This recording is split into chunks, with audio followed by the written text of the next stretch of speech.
လေးယောက်ဟိုကြည့်နေတယ်အမဖျောင်းနိုင်ရတဲ့သူပြန်ကြည့်နေတယ်မျက်လုံးမျိုးပူးထွက်လာတယ်မျက်လုံးနဲ့မပါနေဘာမြင်နေရတော့မဟုတ်ဘူးပညာရဆရာမပါပဲကြည့်သူတို့ညားလာတယ်ကွစာအုပ်အပြင်ရှင်းလိုက်တာတော်ပြီတတ်မရအဆောက်ကိုတော့ဖတ်လိုက်တာဘလို့လေးဖြူသွားမှလည်းမသိဘူးဒါကြီးကအခုဖြစ်တာတန်ပါလာတော့ဆက်ဆက်အဲ့ဒါတဲ့သူ့ပြရနေကြည့်မတော်ကဲပါကမာကြီးလေ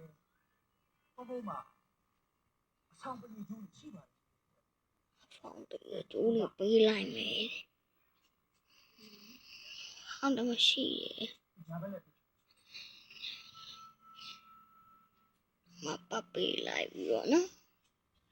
ပပေးလိုက်တဲ့အချိန်မှာ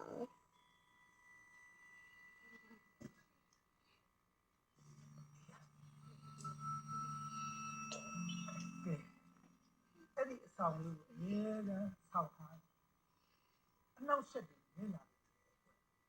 ကျမဗျာပြီးတော့ဒီအဆောင်ဟာခစ်ကြခဏအဟံတားနေထိတ်ကြတဲ့သဘောအချို့ကံတွေကဖြစ်ဖို့ကံပါလာလုံးဝရှောင်လို့မရဘူးပြီးတော့ဒီခါကြီးရဲ့သားဟာအရွယ်ငယ်သေးတော့ခစ်ကြခဏထိတ်ကြတဲ့သဘောမျိုးညာနောင်များမှာဒီလိုဖြစ်မလားအဖြစ်ဘူးလားဆိုတာတော့သူ့ကံပေါ့ဒီပြီးတော့ဒါဘေးမှာကိစ္စနဲ့ပတ်သက်ပြီးတော့လေအမောတုတ်တံမှာဒီတဲ့ချအမေကကျုပ်ဖျားစီစဉ်ထားတယ်အလုံးပို့ကောင်းအကြောင်းကိုတန်နေတာကြောင်းကြပြီပြားတာဒီမှာပြောတော့ပြီဒီမှာကွယ်ဒီလောက်ပဲသုံးကြည့်ကြပါနဲ့ဖျားတရားတာငါးညာဟုတ်ပြီဒီမှာပြ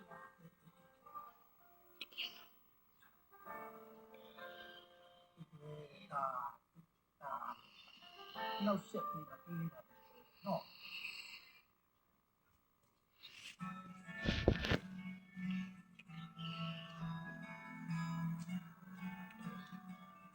အမအကောင်ဟာ